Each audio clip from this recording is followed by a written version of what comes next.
Então, essa minha palestra aí, tá? Eu acabei tentando montar um conjunto de slides aí que está relacionado com a parte da ideia do ensino-aprendizagem, né? E das metodologias tradicionais e as possíveis futuras metodologias aí, metodologias ativas aí que a gente utiliza em engenharia. Então, eu tenho aí algumas metodologias que eu vou citar, né, como metodologias ativas que existem aí, e depois vou descrever algumas que eu tive um contato mais direto com isso daí, tá? Então, esse vai ser o nosso roteirinho aí de apresentação, tá ok? E como introdução, né, o que eu tenho a dizer é o seguinte, né, que o que a gente pensa, que a gente pensa em ensinar e o que os alunos pensam em aprender, né, mudou. Isso aí muda durante os anos, tá? Por quê? Porque tem novas tecnologias, né, e isso favoreceu muito agora essas novas tecnologias, esse avanço computacional, a rede, né, a web, as redes sociais, tudo isso aí ajudou muito, tá? A gente ter a oportunidade de fazer essa modificação, ou melhorar, de alguma forma, né, o estudo, ou a relação ensino, né, ensino-aprendizagem, né, principalmente em engenharia, né, que foi acentuado bastante em função daquela pandemia do Covid, né. Isso aí não era nem falado antes assim, com muito mais propriedade, né. Por quê? Porque o pessoal já está acostumado com aquilo que está funcionando, né? E a partir de que teve aquela necessidade lá, começou a ter um destaque maior.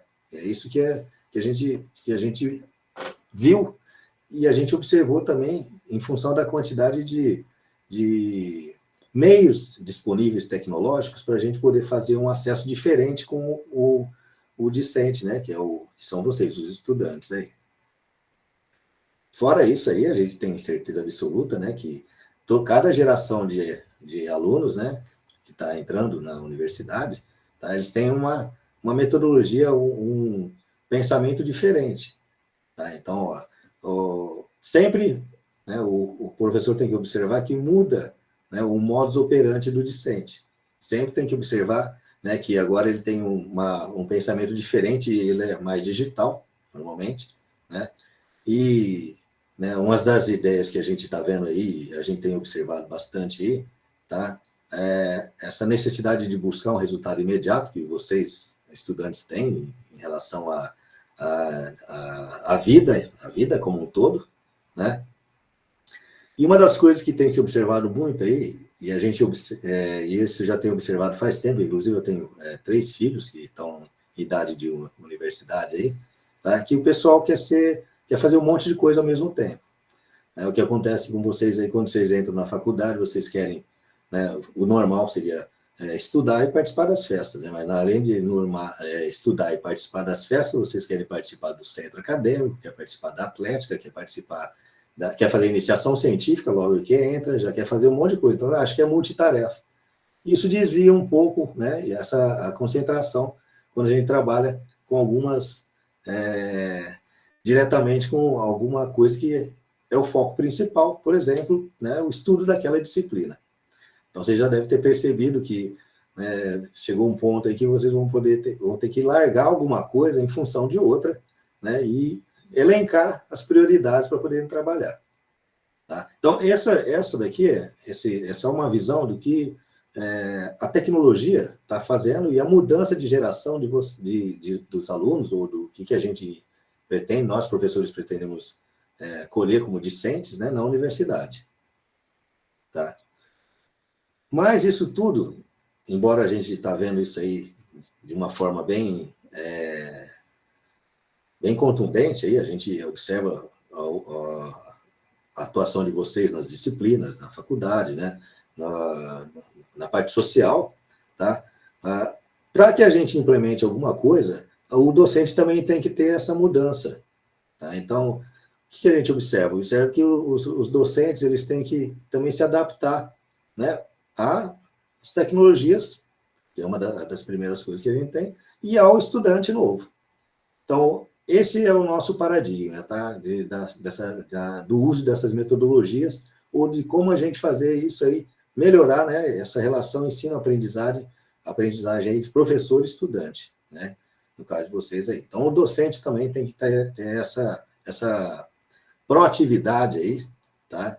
De mudar o material que ele dá aula, melhorar a comunicação entre o docente, aprender a respeitar, ou aprender a ser, dar mais respeito, né? Ou se desejar mais respeito. Então, tem que haver uma mudança aí em relação a essas atitudes em relação ao docente, né? E também em relação ao estudante. Então, de forma geral, né, esse seria o panorama aí que a gente tem para trabalhar, né, com a parte de ensino-aprendizagem aí e metodologias. E isso vai ser agravado ainda mais, vai ser diferenciado ainda mais ainda quando a gente pensar em trabalhar, né, em cursos específicos, né, cursos técnicos, né, do tipo engenharia. Então, esses aí são cursos que ainda que tem uma dificuldade maior ainda, tá? Qualquer docente, né, se a gente perguntar, né, quem tem curso de pedagogia para dar aula, né, vão ser muito poucos e vão ter essa formação. Para a gente pegar esses cursos mais específicos, principalmente em engenharia de computação, que é tecnológico, né, é nato tecnológico, entendeu? O que acontece? A gente tem que ficar se atualizando. Na parte para dar as aulas, tem que se atualizar na parte tecnológica, tá? E não é qualquer docente que a gente consegue encontrar que tem uma especificidade tão grande assim, né, para trabalhar com um determinado tema, tá? E não basta trabalhar bem com o tema. Você tem que trabalhar isso aí com uma relação com o aluno para que ele consiga aprender, né, entender as principais coisas básicas possíveis para ele poder depois atuar, né, no mercado de trabalho de forma bem, né, correta, tranquila. Então é difícil mesmo isso daí, tá? E isso tudo agora, né, a gente está vendo lá no NDE, né, que a gente vai ter que fazer adaptação para as novas DCNs aí, né, vai ter que acontecer de algum jeito. Por quê? Porque agora está vindo de cima para baixo esse tipo de mudança aí. Tá? Então, toda a forma de avaliação que a gente tem agora, né, vai mudar, né, da tradicional para aquela baseada em competências. Então, não é o nosso curso de engenharia só que vai ter isso aí. Até os cursos de saúde, né, que já tem essa visão, né, cursos da área de humanas também, já tem essa visão aí, e a gente está fazendo uma adaptação para isso agora aí. Então, de forma geral, né, o que eu queria comentar aqui nessa introdução aqui seria que está tudo mudou tudo, né, e a gente tem que se adaptar. Essa aqui vai ser a necessidade agora, e por isso que a gente vai lançar a mão do quê? Das metodologias, né, de ensino-aprendizagem diferente aí, né, que tem que evoluir em função do que existe atualmente. Mas quando a gente fala da parte de ensino-aprendizagem, isso aí não é de hoje que é estudado, entendeu? Então, ó, a data desde 1956 aqui, ou até antes disso aí, mas em 1956 aí, tá, começaram a se estabelecer como que é essa relação ensino-aprendizagem, né, deveria ser feita para poder ter o entendimento dos conhecimentos, né, e quais são os domínios que a gente chama aí de cognitivos aí, né, de vocês, estudantes, precisam ter para poder atuar no mercado de trabalho. Então, é que tem o que a gente chama de taxonomia de Bloom aqui, ou objetivos educacionais. Tá? Então, o que acontece? Ele montou aqui uma pirâmide aí, onde tem a base ali é o conhecer, né? Aí, definir, escrever, identificar, listar ali. Depois eu tenho ali o compreender, explicar, classificar, interpretar, discutir. Aplicar, em seguida analisar, sintetizar e decidir. Tá? Para você ver que desde da década de 50 aí que o pessoal tem discutido o que que tem, o que que seriam os domínios, né, de interesse para o aprendizado, tá? A gente vê aqui que o que é só aplicado em cima no estudo, enfim, no estudo realmente ali na parte tradicional de ensino, são as três primeiras partes ali da pirâmide, né? A base, né? Só aquela base lá, que é conhecer, compreender e aplicar. Tá? Então, isso daqui funciona da maneira tradicional, é como a gente vê até hoje, né? A maioria dos cursos aí, não vou falar que é 100%, mas a maioria, né? Vê onde eu tenho que ter uma aula teórica e uma prova, né, de forma tradicional. Então, só que ela só se aplica para essa parte, né? A maioria delas se aplica só para essas partes aí da base da pirâmide, tá? A ideia, então, é que está incompleto o aprendizado, o ensino-aprendizado. Por quê? Porque a parte de analisar, sistematizar e decidir, muitas vezes a gente não consegue ter isso dentro de um curso. Se a gente pensar, por exemplo, num curso de engenharia mecânica, e o cara vai fazer o projeto de uma usina ou de alguma coisa aí, de uma máquina muito grande aí, na universidade a gente não vai fazer, não vai ter como você testar isso, implementar isso, analisar, decidir sobre como vai fazer isso aí. Você não vai realmente fazer isso. Existem outras ferramentas que possíveis para fazer isso aí, mas você não vai fazer isso realmente aí. Então, fica nessa base aí, né, o que a gente acha necessário para que vocês, estudantes, né, possam implementar isso no futuro. Embora, né, a gente não conheça ainda quais as características do conhecimento, das habilidades, né, ou das atitudes que você tem que fazer, né, para cada uma das disciplinas. Isso aí é completo. Agora, né, a visão nossa começa a mudar. Tá? Foi feita aí uma revisão, né, nessa taxonomia de Bloom aí, a partir de 2001, né? Essa taxonomia aí foi agora colocada em função de verbos, e foi daí que começou a partir, né, das relações que a gente tem de ensino-aprendizagem, entender que a gente teria que analisar as competências, né, que os alunos deveriam ter como egressos, e não, né, as teorias que ele devia saber, enfim, né, vamos dizer assim, completas ou básicas, né, relacionadas com aquilo que ele pode fazer. Mas a parte do quê? Das habilidades e das atitudes que ele podia fazer depois de formado, os egressos. E aí a gente consegue pensar em avaliar aqui, chegar nessa avaliação, né, trabalhar nos outros elementos aí desse triângulo de aprendizagem.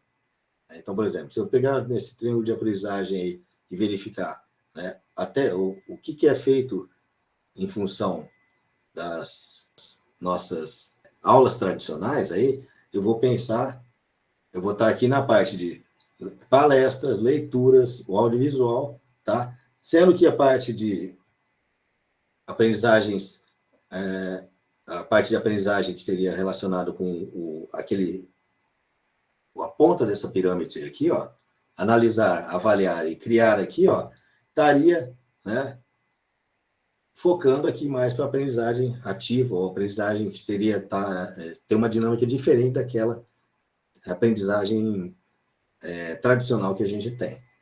Então, eu relacionei aqui, a ideia foi relacionar essa pirâmide aqui, ó, né, da taxonomia revisada de Bloom aqui, tá? Para que o conhecimento pudesse, por exemplo, para que eu pudesse atingir aqueles conhecimentos na parte de analisar, avaliar e criar, tá? Eu precisaria estar relacionando aqui, então, né, grupos de discussão, praticar fazendo, ensinar outros, né, ou algumas outras coisas para uso imediato. Né? Essa pirâmide de aprendizagem aqui, né, está mostrando aqui que, de acordo com o tipo de retenção que eu tenho da aprendizagem, do ensino, tá? Para palestra, por exemplo, esse tipo de palestra aqui, que a gente está dando aqui, no caso aqui, tá? Está dizendo que após 30 dias, praticamente, vocês vão esquecer o que eu falei. As aulas de PowerPoint, né, entre aspas, né, que a gente costuma dar, né, Pela pirâmide de aprendizagem aqui, que vem desde 1946 aqui, com o Edgar Dale aqui, né? A retenção após 30 dias disso aqui é 5% do que eu coloquei aqui, né? Significa o quê? Significa o quê? Que é o tradicional, esse é o tradicional, tá? Vai chegar na hora da prova aqui, ó, vocês vão ter que estudar tudo para poder entender o que você, para você poder fazer essa prova aí. Então, a palestra em si, ela é muito, é uma das coisas que tem a menor porcentagem de retenção, né, de conhecimento. A leitura, que é o esforço próprio seu, direto seu ainda, sim, tá? Ela tem 10%, né? Alguma coisa que você vê de forma audiovisual, ainda depois de 30 dias, ainda você vai se lembrar, né, pelo menos 20%. Mas quando você entra ali, ó, na parte de grupos de discussão, né, praticar fazendo ou ensinar os outros, tá? Ali até o último ali, ensinar os outros do uso imediato da coisa lá, tá? Ou seja, vocês vão ensinar alguém, tá? Você já tem uma retenção muito maior de conhecimento. Esse tipo de forma de apresentar o conhecimento aí, ele é muito melhor.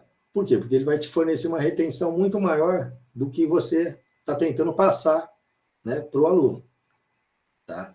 E aí é onde que entra essa parte das aprendizagem ativa. É quando aí a gente entra com as técnicas, né? E as técnicas se baseiam nesse maneiras ou modos aí da gente passar o conhecimento. Tá? Então, essa aqui é a ideia principal da parte de metodologia ativa aí. Né?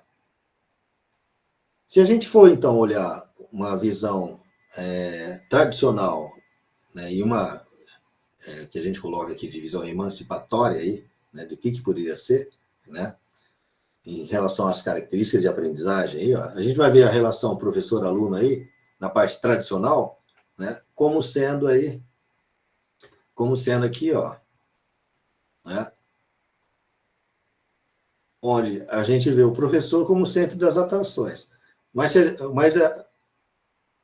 em termos de metodologia de aprendizagem, tá, numa visão emancipatória, o aluno teria que ser o centro das atenções. Tá? Então, o professor é o cara que, né, é o centro, centro das atenções, decide o que ensinar, como ensinar e avalia a aprendizagem. Tá? Mas se a gente pensar o que poderia ser para melhorar isso daí, dessa visão emancipatória aí, ó, tá? A gente pode ver que a aprendizagem deveria ser centrada, né, no aluno, e é isso que essas metodologias agora, essas novas metodologias, estão visando. Né? Se a gente pensar, então, em termos de razão de aprendizagem, o professor ele colocava para você aprender o que ele achava, né, ou, né, conhecimentos que são que a sociedade espera que você tenha, tá? Não as coisas específicas ou técnicas lá. Então, se a gente pensar numa visão emancipatória disso aí, tá?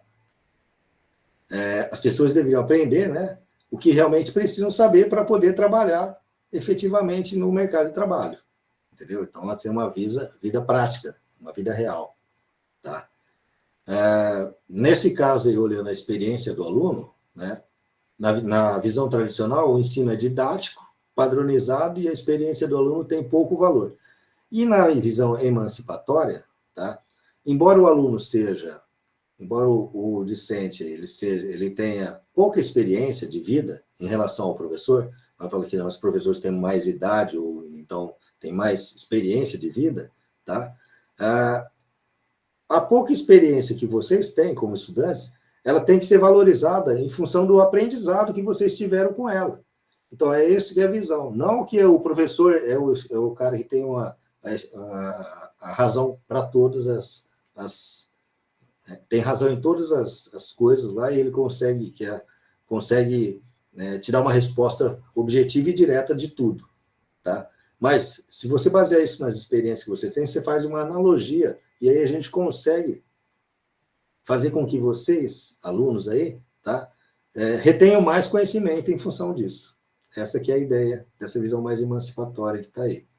Tá? E a orientação de aprendizagem, né, que a gente tinha na visão tradicional, seria aprendizagem por assunto ou matéria, tá? Passa a ser, né, para problemas da vida real, passa a ser para a implementação de soluções relacionadas com a tua disciplina, né, teu curso, teu aprendizado que você teve, né, para você trabalhar naquele tipo de mercado de trabalho. Então, quer dizer, essa seria a ideia agora da gente fazer essa troca, né, do tradicional para a metodologia, né, o ensino-aprendizagem melhor aí, né, de relação ao professor e aluno aí, tá? Mas ainda não entra a metodologia aqui nesse caso aí. Se a gente pensar, então, os métodos de ensino, como seriam essas representações dos métodos de ensino, para a gente poder trabalhar com isso aí, tá? O que a gente vê na literatura aí? Que ele tem as metodologias tradicionais, né, que é baseado em aulas expositivas, né, e a gente trabalha com grandes grupos, né, de estudantes, e tem agora as metodologias que a gente pode chamar de ativa. Então, na literatura, a gente pode dividir nessas duas partes aí. Tá? Onde a gente tem, por exemplo, aí, o aprendizado baseado em projetos, né? Que seria o PBL aqui, tá? Trabalhando com grupos pequenos, né? Com um tutor.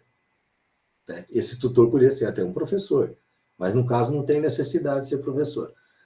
Tem aí algumas metodologias do tipo TBL, tem a metodologia de problematização, tá? Cada um deles são várias metodologias aí voltadas para tentar mudar essa forma tradicional de aprendizagem, ensino-aprendizagem, para uma forma mais dinâmica, mais efetiva em função do aprendizagem, né? Da retenção de aprendizagem, do conhecimento do estudante, tá? E quando a gente fala aí em híbridas, né, metodologias híbridas aí, tá? Em termos de metodologia de ensino, né, quando a gente fala em híbridas, significa que a gente está trabalhando, né, com presencial ou não presencial. Então, aqui já ele tem uma classificação diferente. Então, muitas vezes vocês vão ver algumas coisas aí na literatura, ou o pessoal discutir que está implementando alguma coisa que é híbrido. Então, é uma mistura de metodologia ativa com metodologia tradicional, alguma coisa assim, mas está muito relacionado com a parte de ensino presencial ou não presencial. Tá? A gente pode dizer que esses seminários aqui, né, a disciplina de seminários aqui, ela é híbrida, porque você faz ela utilizando aqui os encontros presenciais e os encontros à distância. Tá? Mas não quer dizer que a metodologia de ensino ainda continua sendo a mesma que a tradicional. Né? São aulas as expositivas, aí trabalho com os grandes grupos aqui, e a gente tem essa discussão, né? Depois no final, para tentar assentar esse conhecimento. Então, quer dizer, né, ainda não tem aqui nada envolvido com a parte de ativa, efetivamente, aí. Tá? Aquela mesma relação que a gente teve aí. Então, o híbrido que entra aqui, quando a gente fala em metodologias híbridas, aí, a gente está envolvendo aí o que é a parte de a distância e presencial. Tá? Dentro dessas metodologias aí que a gente pode ter de trabalho, né, de ensino-aprendizagem aí. Tá?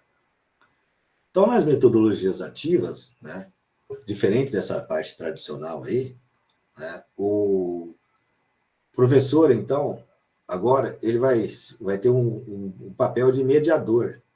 Né, ele vai estar lá como sendo um tutor, ou ele vai ser o disparador do assunto, né, para que o aluno, né, o aluno fosse buscar ali uma reflexão, buscar formular o problema, né, fosse começasse a entender, né, qual que é a real necessidade discutir, né, a necessidade de alguma coisa técnica ou não, que fosse para se colocar,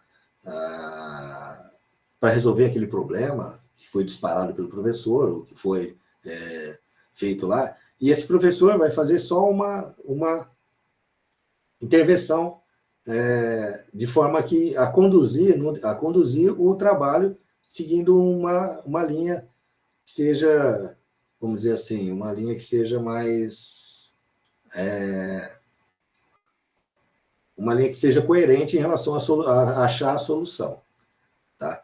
Então, o aluno tem autonomia, né? Nesse caso, ele vai ter uma autonomia para poder, né, buscar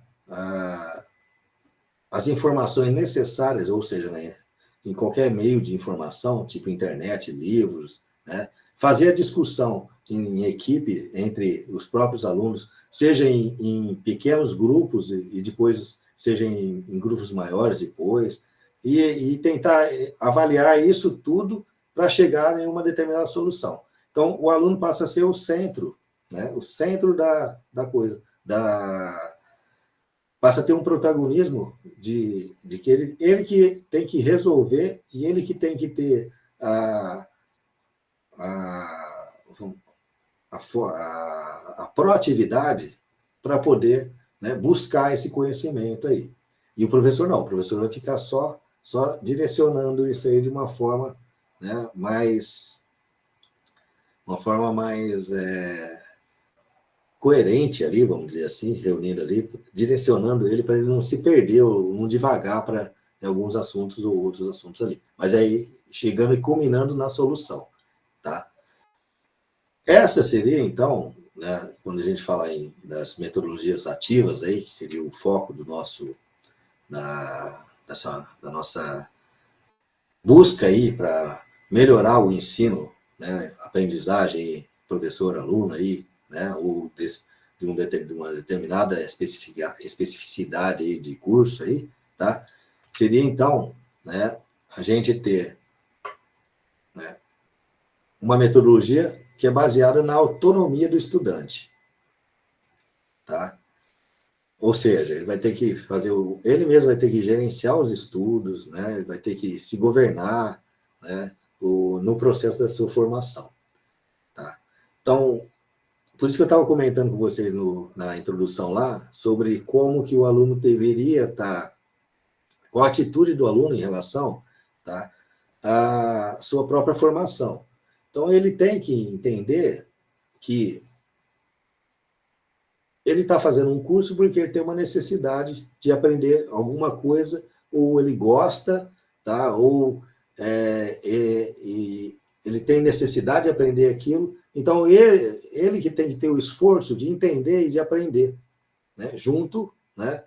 Ou buscar as informações, ou seja, buscar as informações, aprender. Ele tem que conseguir se organizar para fazer isso aí. Então, ele tem que ter ele passa a ter uma autonomia para fazer essas coisas aí, inclusive se organizar perante até os outros grupos, né, outros colegas, né, para poder chegar num denominador comum que seria, né,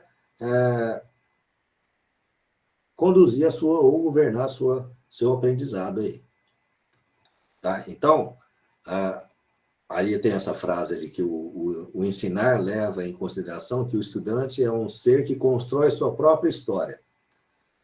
Tá? Então, a atitude dele em relação àquela forma passiva que a gente tinha como um aluno que chegava e ficava estudando, né? O que o professor falava para estudar, abre o livro aqui nessa página, estuda isso aqui, e depois responde esse questionário. Pronto, já fiz minha obrigação, tá? Essa atitude já muda, já tem que ser diferente agora, né? Por quê? Porque ele que tem que buscar esse conhecimento. Se não tiver esse tipo de mudança, esse tipo de consideração aí entre aluno, do aluno, né, para ele poder, essa atitude do aluno, nova atitude do aluno aí, tá? Não consegue haver uma mudança em termos desse ensino-aprendizagem em relação ao quê? a qualquer tipo de metodologia que você for colocar, mesmo sendo uma metodologia dessas ativas aí, tá? Então, não pode ser uma coisa que a gente pensa que não tem importância, alguma coisa que a gente tem que fazer por obrigação, ou quando a gente pensa que vai colocar várias coisas ao mesmo tempo para trabalhar e eu estou querendo me livrar do serviço. Então, tem que ser uma coisa que você tem que estar pensando que, pelo seu bem, né, eu vou ter que me organizar, pelo meu bem, eu tenho que me organizar, tenho que aprender isso e sei que eu vou aplicar isso no futuro, então é importante eu estar entendendo isso muito bem. Então, ou seja, faça bem feito o que tem que ser feito. Então, essa aqui seria mais ou menos a ideia.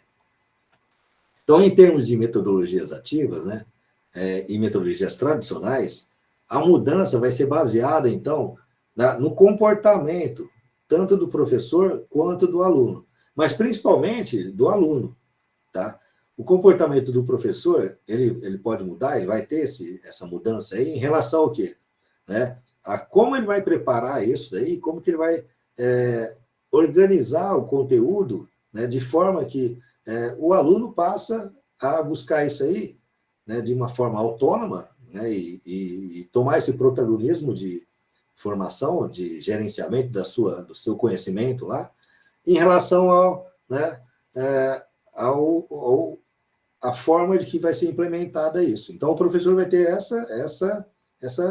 esse trabalho, vamos dizer assim, de preparar isso daí. Tá? E realmente acaba sendo um trabalho maior mesmo do que aquele que a gente simplesmente põe ali a nossa palestra lá, né, em cada aula e passa os slides lá no PowerPoint e depois, né, pergunta se alguém entendeu, todo mundo fala que entendeu e boas. Tá? Então já tem que mudar essas ideias, tem que mudar nesse sentido aí, né? Não ser alguma coisa obrigada, né? Não ser alguma coisa imprazerosa, tem que ser uma coisa prazerosa. Então a ideia para fazer essa mudança de uma metodologia tradicional para as metodologias ativas aí, ou essas metodologias que estão preservando aí a identidade, né, da nossa formação aí, ou a melhoria do nosso conhecimento, reter o conhecimento necessário e suficiente para poder trabalhar depois no mercado de trabalho, né? Essas mudanças aí, essas metodologias têm que partir, né, em função de quê? Do comportamento, né, no novo comportamento que o estudante tem que ter e no novo comportamento que o professor tem que ter, tá?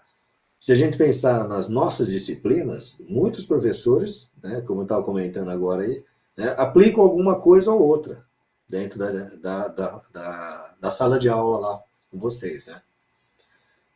Quando a gente fala que a gente tem que estudar, né, ou se motivar para trabalhar, ou fazer coisas aí, a gente está falando normalmente nessas metodologias aí, que são aí, presenciais em classe. Então, a gente fala que isso aqui é presencial em classe. Quando vocês falam que estão estudando, e a gente tem uma quantidade, uma carga horária em classe aí, que às vezes, né, ela dá disciplina, que às vezes é menos do que, né, o que vocês estudam mesmo efetivamente. Então, vocês têm uma carga horária que vocês vão estudar fora da sala de aula maior, tá? Em relação para fazer esse aprendizado aí. Tá? E a ideia é que nas metodologias ativas a gente consiga formalizar e estabelecer isso dentro da sala de aula. Né? Então, quer dizer, trazer e não ter aquela mais aula do tipo expositiva somente lá e aquela tradicional do jeito que o professor dava e o aluno passivo ficava fazendo. Tá? Então, tudo isso é difícil de fazer, não é um negócio simples, não é um negócio fácil de ser implementado. Né? Fora o trabalho que a gente tem, né, vocês, alunos, né, estudantes, vocês têm trabalho para fazer, para estudar, tentar entender, né, e tem as outras atividades em paralelo, tá? Fora esse trabalho, a gente também tem. Os professores também têm. Então, quer dizer, a vontade tem que ser mútua para a gente fazer com que isso funcione. Né? Tem que ser mútua para fazer isso aí. E lançar a mão de algumas coisas que são interessantes. Tá? O DC tem feito algumas coisas interessantes aí. Efetivamente tem implementado. Por exemplo, o Espaço Maker. O Espaço Maker é um espaço que pode ser utilizado para implementar uma metodologia ativa desse tipo que tem. Tá? Depois eu vou comentar com mais em função das outras metodologias. Então, existem várias formas de a gente tentar implementar alguma coisa, né, presencialmente e localmente, naquele horário de aula que a gente tem. Tá? Não necessariamente só aquela aula tradicional. Então, várias metodologias ativas e podem ser propostas para isso aí. Quando a gente fala nessa metodologia que mais famosa aí, que seria o PBL aí, né, que é o aprendizado baseado em problemas aí, tá? A gente vê que o pessoal muda toda aquela estrutura formal que a gente tem de dar aula para estruturas diferentes. Então, quando a gente fala em PBL, né, não significa a gente chegar na sala de aula e dar um problema e ficar esperando vocês, alunos, resolverem isso aí. Quando a gente fala, então, na nossa visão de engenharia, aí tem o PJBL. Então, é o aprendizado baseado em projetos. Tá? Aí, né, aí a gente tem, né, a gente pode tentar implementar um projeto, só que quando a gente fala num projeto, tá, nem toda disciplina consegue implementar um projeto do início ao fim. Por isso que eu comentei com vocês sobre o Espaço Maker. O Espaço Maker, tá, é um local onde eu posso utilizar essa metodologia. Ou seja, eu posso estar concebendo, né, projetando, implementando e depois operando. Isso aí também é chamado de CDIO. Tá? Então, quando a gente fala assim, eu tenho que trabalhar em função de um projeto, no final das contas, você tem um projeto pronto e você vai avaliar se foi válido isso aí, em função de se ele está funcionando e do que você teve conhecimento disso aí. E, normalmente, esse projeto tem que ser um projeto que está relacionado com o teu curso, com uma coisa que você faz no curso. Tá? Então, pensando tradicionalmente, a maioria das disciplinas, eu tenho um projeto final. Não, tem um projeto final. Se a gente pensar em projetos que estão relacionados em engenharia de computação, a gente vai pensar em projetos de software e projetos de hardware. Ou projetos de software e hardware juntos. Tá? O importante é que você tenha toda a parte de conceber, saber como conceber, como projetar, implementar e ainda operar o projeto. Se tiver passado por todas essas fases aí, né, a gente está podendo trabalhar, então, aí já está trabalhando com uma metodologia baseada em projetos aí, tá? E ela é diferente, porque são grupos diferentes, é uma metodologia em grupo, né? Onde eu vou desenvolver um líder do grupo, entendeu? Eu vou desenvolver o pessoal que tem as funções, né? E assim por diante. Então, dá para pensar em bastante atividades relacionadas com isso aí. Mas eu tenho que ter todas as etapas para ele poder ser chamado de, né, PJBL. E ele está relacionado, né, aí ele está mais adaptado, né, o PBL lá, vamos dizer assim, à parte da engenharia. Então a gente chama de PJBL, esses aí que tem. Tá? Metodologias do tipo peer instruction, né, que é instrução por pares aí, tá? São discussões de pequenos grupos ou duplas, né, na sala de aula, tá? Em relação ao tema, a uma proposta do professor aí, né? Uma pergunta, por exemplo, um questionamento. Normalmente, né, a maioria dos questionamentos que são feitos para essas metodologias aí são questionamentos de múltipla escolha, tá? Que aí começa a ter uma discussão a partir de um pequeno grupo, até mais grupos, e depois de defesas e assim por diante, né? Aqui tem outros tipos de, quando a gente fala em defesa, tem até júri simulado, dependendo na área de direito, a gente tem também algumas coisas desse tipo, eu nem coloquei aqui, mas tem o júri simulado, tem vários outros tipos de metodologias, tá? que tentam fazer com que tenha uma dinâmica diferente dentro da sala de aula. Então, essa que é o interessante da coisa aí. Just-in-time teaching, né? Aí já é alguma coisa que combina essa comunicação via web aí, então, quer dizer, está relacionado com redes sociais, com a busca na rede, alguma coisa aí, e a discussão sobre esses temas aí. Então, tem várias metodologias que a gente pode estar pensando em utilizar dentro da sala de aula, naquele horário que a gente tem, aquele horário de 4 horas, né, ou 2 horas, igual essa daqui, né, de discussão, tá?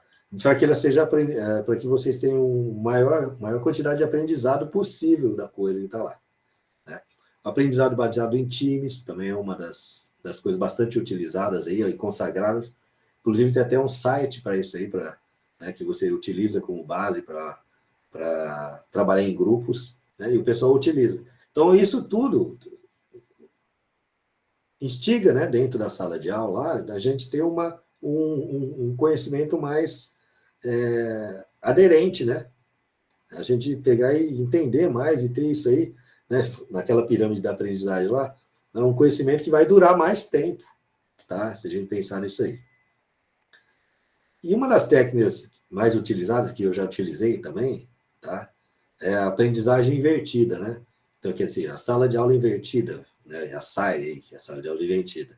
Então, quer dizer, essa aprendizagem individual, que é uma aprendizagem que pode ser medida de forma individual, né? Quando a gente trabalha antes da sala, depois, e até mesmo em grupo, mas depois, como a gente trabalha dentro da sala de aula, a gente trabalha com uma atividade que pode ser uma dessas aí, ó. Eu posso ter, por exemplo, na aprendizagem invertida, deixar o espaço da minha sala de aula para trabalhar com o TBL. Posso também um estudo de caso, ou fazer simulação, tá? Grupos, posso reunir em grupos, Normalmente a gente trabalha seguindo aquela pirâmide, né, da taxonomia de Bloom lá, tá? Tentando, dentro de uma dessas atividades aqui, fazer com que você chegue num ponto que você vai fazer a análise, que não era feito normalmente dentro daquele ensino tradicional, fazer a análise, fazer a parte de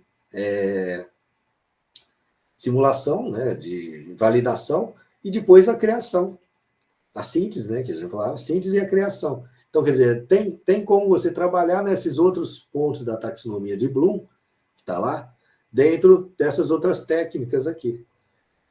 E a gente viu, por exemplo, que onde a gente tem a maior retenção, né, de conhecimento após 30 dias, né, naquela pirâmide de aprendizagem lá, são quando a gente tem as dinâmicas em grupo, trabalho em grupo. E o que mais é significativo naquilo é quando, né, nessas dinâmicas em grupo aí, um de vocês estudantes, ou vários de vocês aí, tentam explicar isso para os outros. Ou seja, quando vocês vão dar uma de professor, vocês vão tentar ensinar o outro a como atingir, né, ou solucionar aquele problema que está lá. É onde tem a maior retenção de conhecimento aí, né, futuro aí. Tá? Isso é fato. Acho que qualquer um de vocês aí pode saber que se vocês aí ajudaram alguém alguma vez a estudar aí, tá? O conhecimento que vocês ajudaram essa outra pessoa aí, ele ficou mais marcante com você. Tá? E viu o entendimento próprio, quer dizer, todas as dúvidas você acaba tentando solucionar, entendeu? E se você não solucionar as dúvidas que você tem, você não consegue ensinar o outro a fazer isso. Então, essa é a maior sacada ali, ó, em relação a essas metodologias de ativas aí, tá? É você chegar num ponto dessa discussão que uns começam a ensinar os outros lá. Então, essa que é o aprendizado significativo que vocês acabam adquirindo e guardando isso daí. E que vai funcionar depois para a gente estar trabalhando no mercado de trabalho, como ingresso, tá? Você vai trabalhar como líder. É onde vocês vão trabalhar como líderes, entendeu? De equipe, líder de projeto, gerente. É onde a gente vai estar nesse. Isso aí faz parte dessas competências que têm que ser adquiridas aí para vocês estarem trabalhando, né? E temos sucesso no mercado de trabalho. Mas eu ia comentar especificamente cada uma dessas, de umas que eu tive experiência já, né, com as metodologias. O PBL, né, como eu falei para vocês, ele tem ali ele surgiu com uma necessidade de cursos de medicina, se a gente for ver, se encaixa bastante na parte de saúde, né? O cenário do problema, a identificação de fatos, formulação de hipóteses, né? Imagina o cara pegando um paciente, né, e tentando descobrir, né? Ele vai fazer a anamnese, ele chama anamnese lá, buscar o que aconteceu antes, depois identificar, depois fazer a hipótese, né? Aí tentar buscar o conhecimento para ver se ele funciona aqui lá e faz esse ciclo aí, né? E a ideia é que os alunos, né, vocês estudantes aí, consigam fazer todo esse ciclo aí até, né, aprender. E o cara direcionando, um tutor direcionando, né, enquanto vocês discutem e buscam informações. Isso aí seria o PBL aí, tá? Que daria para colocar, se implementar em certas situações aí, nos cursos de engenharia também. Então, não que eu falo, mas propriamente o formato dele é pronto para a medicina. Inclusive, dentro da metodologia PBL lá, o pessoal usa muito uma técnica que chama portfólio, que é eles pegarem lá e começarem a fazer tipo uma descrição né, das características de todas as soluções, tal, históricos e coisas assim, de uma doença, por exemplo. Então, de uma doença, ou o próprio, a própria ideia daquela, quando a gente pega aquela ficha do paciente, entendeu? Que a gente coloca lá o histórico dele, isso aí, né? Você consegue desenvolver como que ele tem reagido à doença, como que ele tem feito, se ele já teve a doença ou não. Então é um tipo um portfólio ali, né? Que eles falam sobre para poder consolidar esse conhecimento que eles têm aí. Então, o PJBL aqui, que é baseado em projetos, ela é mais focada, né, na parte que eu, na minha opinião, de engenharia, tá? E aí a gente consegue, né? E tá vendo que não é tão mais, não é um negócio que fica muito, parece novo, né? Mas ela está aqui, ó, no início de 1900 aqui, ó, que o Dewey, né? Que teve essa ideia de implementar alguma coisa de a gente aprender fazendo aí, tá? E então, para engenharia, eu acho que seria o mais adequado esse daqui, tá? E aí ele pode dividir projetos do tipo construtivo, investigativo e didático, tá? Normalmente a gente tem a ideia de fazer o didático nas disciplinas, que é aquele projeto que a gente tenta dizer, né, em função do que já existe lá, né, explicar o que um determinado não vai criar nada, nós não vamos criar nada diferente, né? A gente não vai criar nada que não tem, mas no momento ali a gente vai explicar o que já existe ali, para que serve, como funciona, né? Como foi construído, né? Então aí você começa a trabalhar em cima daquilo, isso é chamado de didático. E aí tem o construtivo lá, é estilo inovação. Aí aquele lá já é um que já procura instigar mais os conhecimentos, procura instigar mais a criação, né? O desenvolvimento. E aí envolve muitas coisas para nós engenheiros aqui, tá? Que seria o quê? Seria a interconexão, a conexão disso com a física, né? Com os fenômenos naturais. Né? Por exemplo, o eletromagnetismo é um fenômeno, né? Um fenômeno natural. Né? A corrente elétrica passando, né? O material semicondutor, entendeu? Como funciona. Então, a gente consegue explorar aqui nesse construtivo muito a parte não linear das coisas, entendeu? Materiais não lineares, as coisas que a gente consegue incorporar isso para transformar alguma coisa boa para o dia a dia. Então, são projetos diferentes aí, então a gente tem uma divisãozinha aí para cada um deles aí. Né? E nesses projetos aí, em sala de aula aí, né, eu tive uma experiência aí com o professor Celso da Engenharia Elétrica lá, né, que a gente tentou colocar isso aí, fazer funcionar lá, esse PJBL, tá? E aí a gente separou nessas fases aí, né, onde a gente tinha uma fase de conhecer e praticar, que era a preparação, depois uma fase intragrupo e uma fase fora grupal, né, dos grupos, né, reunião de grupos. Então, primeiro, a gente fazia aqui, essa fase de conhecer e praticar era individual. Depois a gente fazia uma em grupo, tá? Que dentro do grupo a gente tinha essas discussões. E depois a gente tinha aí uma fase complementar, que seria de uma competição entre grupos. Tá? Então, foi desenvolvido aí um carrinho, né? Um carrinho de seguidor de linha.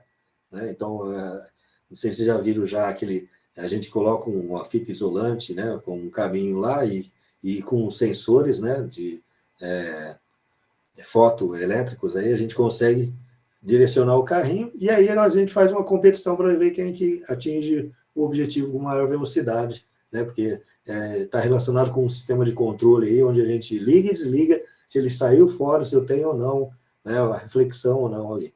Então, existe uma fase, então, que seria de conceber, né? O que vai ser montado, efetivamente, uma fase que vai ser do projeto em si, então você tem que desenvolver o projeto, uma fase que você tem lá de fazer a implementação, então eu tenho que reunir, buscar componentes, buscar o melhor, o que dá para montar o meu sistema, e depois que está montado o sistema, né, a gente vai fazer uma competição, então aí já vai fazer o operar. Então, aquela filosofia do CDIO que eu tinha comentado antes lá. Também tem aí algum tipo que eu tive uma experiência também com a aula expositiva dialogada, tá? Então, nessa aula que eu estava comentando com você, a aula pode até seguir um PowerPoint, mas se eu não preparar essa aula aí de uma certa maneira aí, não tem como vocês interagirem. Do jeito que eu preparei essa aula aqui de apresentação, não tem como vocês fazerem uma interação.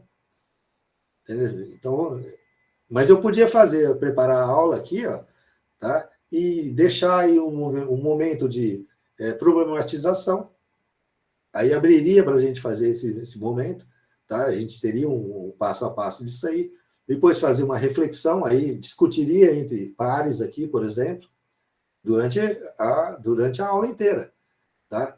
E depois chegaria numa conclusão, e poderia ter essas conclusões individuais anotadas aqui, para a gente terminar, e terminava a aula, ou preparava o resto dessa aula aqui de alguma maneira. Aí. Então, quer dizer, tem como a gente fazer esses momentos dentro da sala de aula.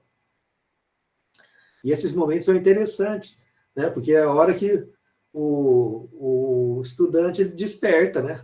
Do que ficar ouvindo ali sempre o professor falando, trabalhando como o ator. E num momento, em alguma dessas fases aí, a gente pode fazer, né, o peer instruction. Então, posso fazer ali, eles em dupla, discutir em dupla, discutir em grupos menores. Então, aí, e o resultado disso é discutido entre eles e depois, né, chegar numa conclusão que podia ser colocada, né, para cada uma dessas coisas. Então, essas coisas são interessantes nesse sentido aí, tá? Então, tem aqui, ó, uma parte onde eu tenho essa aula expositiva dialogada que está aí, né, que eu também tentei implementar isso junto com o professor Celso na elétrica lá, né, para fazer um sistema de controle fuzzy, né?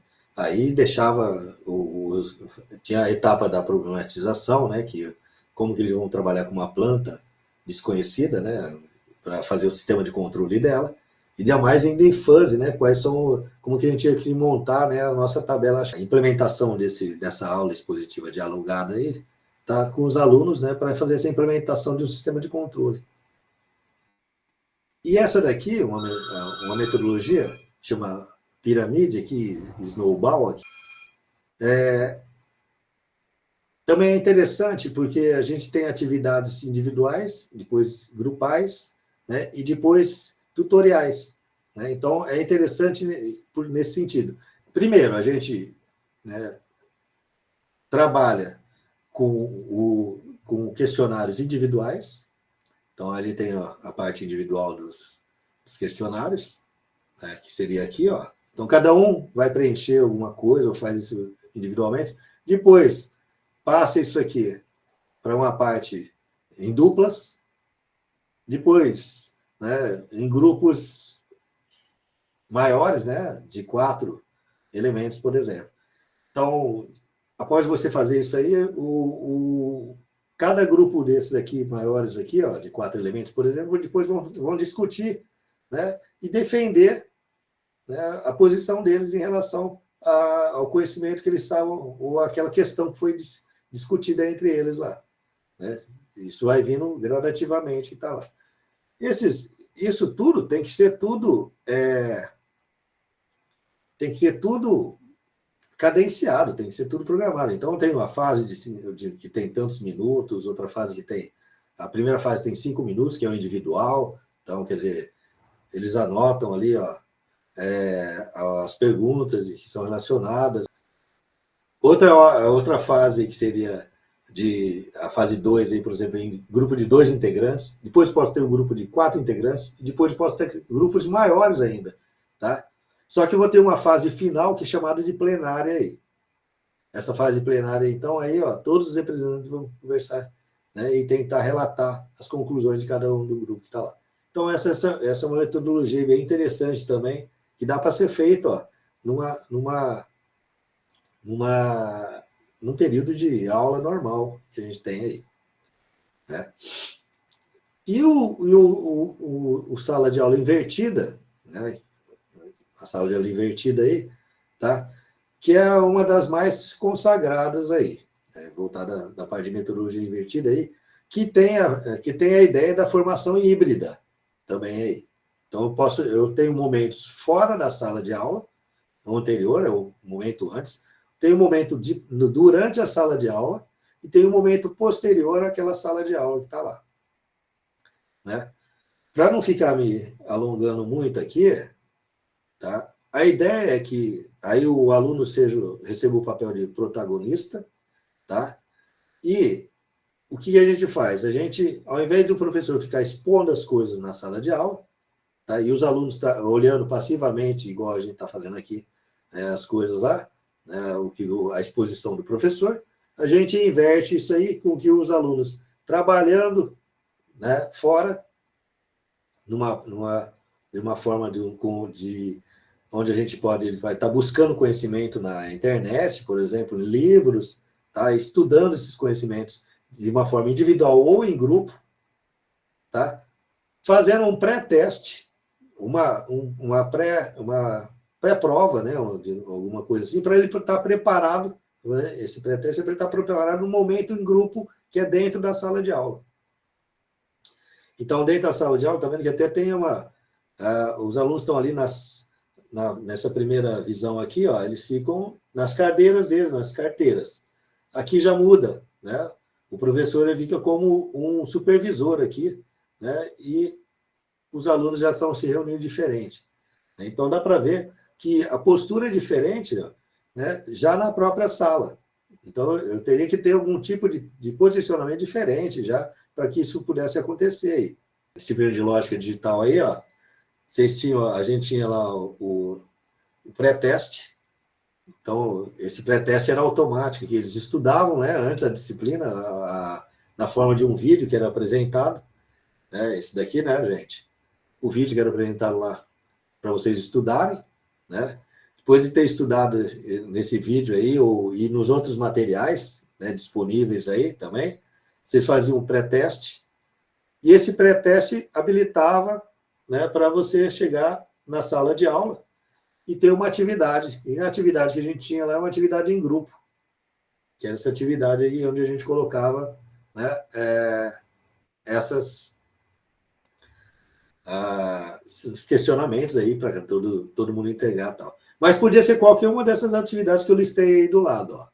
Eu podia fazer o PBL, podia fazer esse foi o trabalho em grupo que nós fizemos, mas podia ter uma instrução por pares, um piramide, né? Eu coloquei aqui o rei da derivada, então tem umas versões aí que a gente tem até aqui no Brasil, aqui dessas coisas aí, ó, tá? Que dá para implementar método 300, podia fazer uma simulação, um estudo de caso e assim por diante. Então, eu podia fazer qualquer coisa na sala de aula que podia estar que normalmente é relacionado em grupos, tá? E aí a gente fez esse trabalho em grupo aí, ó, onde o pessoal se reunia. Só que lá era um auditório, né? E aí a gente tinha que fazer, ou era um anfiteatro, né? A gente tinha que fazer o quê? O pessoal se reunia ali meio desajeitado, de uma forma desajeitada. diferente daqui, né? Que a gente, quando a gente prepara e tem uma sala preparada, ele vai ficar dessa maneira aqui, fica mais ideal para trabalhar. Tá? Então, eu só quis dar uma ideia só do das experiências. Depois, isso aqui era durante a aula, né? Então, depois da aula, para consolidar, a gente tem o pós-aula para consolidar o conhecimento. E o pós-aula nosso lá no laboratório, na disciplina de lógica digital lá, tá? A gente ia para o laboratório e aí implementava as coisas em loco lá no kit da Zybo lá, tá? Então, essa seria a ideia aí. Só para ilustrar, tá? Essas experiências que eu coloquei aqui, ó, estão nesse livro aqui, né? Meu e do Celso aqui, que a gente tem aqui lançado aqui na UFSCar aqui, que é de metodologias ativas, aplicadas nas engenharias da UFSCar. Então, tem esse livro que está aqui, e a maioria daquelas que eu tentei explicar aqui estão aqui dentro, aqui, né, dessa parte aqui. Então, aí eu tenho aqui também um outro livro que eu coloquei aqui, ó, que seria em relação quando eu fui a parte de coordenador lá da engenharia elétrica, tá? Então, esse livro aqui também está disponível. E esses dois livros estão disponíveis lá para o pessoal aí, ó, no meu site pessoal lá. Tá? Então, esse link aí fornece essa parte aí, tá, gente? O que a gente tem? Diante de todas essas condições novas aí, a gente tem o quê? Necessidade, que existe efetivamente uma necessidade de mudança. Tá? O estudante deve se conscientizar do seu protagonismo, então a gente tem que saber, tem que ter essa ideia de que a gente quer aprender porque é importante para a gente, entendeu? Tem que aprender porque é importante e eu não posso ficar desperdiçando, né, a oportunidade. A oportunidade está aí, tá? Mas eu não consigo evoluir nos estudos porque o professor não é tão bom, não faz tão bem a coisa, tal, não sei o que lá. Isso é porque a gente não instiga ele o suficiente para poder evoluir no nível aí. Então, a gente tem que aproveitar o material humano que a gente tenha disponível, material, material, a estrutura que a gente tem disponível toda. Por quê? Porque vocês estão aqui para poder aproveitar isso para se tornar bons profissionais depois. Então, essa que é a ideia depois lá. Para ser bom profissional, você tem que aproveitar tudo isso o máximo possível. Tá? E também que o professor deve atualizar, também deve se atualizar, deve renovar o repertório, deve melhorar, utilizar os métodos, né?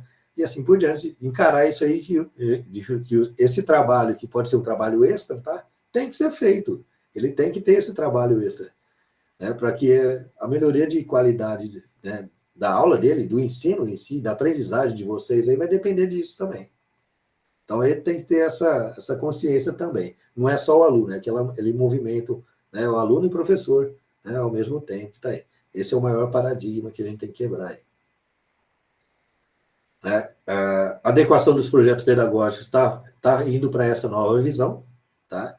A partir de 2024, a gente já vai estar começando a entrar num projeto pedagógico novo, que está relacionado já desse jeito aí, já está com essa visão, tá? Isso aí é uma normativa do MEC, então já vai ter que ter essa visão toda que eu coloquei aqui, ó, para o professor e para o aluno. A gente vai ter que ter essa visão e vai ter que fazer um tipo de avaliação diferente agora, que é aquela relacionada com as competências, que relaciona o conhecimento, as habilidades e a atitude do aluno. Essa parte de ética, tudo levado em consideração, a parte toda de conhecimento, né, de atitude, trabalho em grupo, tudo isso aí vai ter que ser levado em conta, né, na formação. Não vai ter jeito de fugir isso aí. E vai ter que rezar no projeto pedagógico. Isso vai ter que rezar no projeto pedagógico, tá lá. Tá? De maneira que, a partir de 2024, isso vai acontecer, porém, né, efetivamente, eu acho que vai ser mais lento, mas vai haver essa mudança, essa transformação aí. Tá? Então, é uma coisa que necessária, tá, da melhoria do aprendizado de vocês, no sentido de que existe uma mudança, né, uma postura diferente de cada geração de, de estudantes, que são vocês aí, né, e como a gente tem que melhorar essa aprendizagem e fazer com que vocês tenham sucesso no mercado de trabalho. Dessa forma aí. Certo, pessoal? Então, foi muito longa, eu acho, aí, mas eu acho que era essa a ideia que eu queria passar para Tá vocês. ótimo.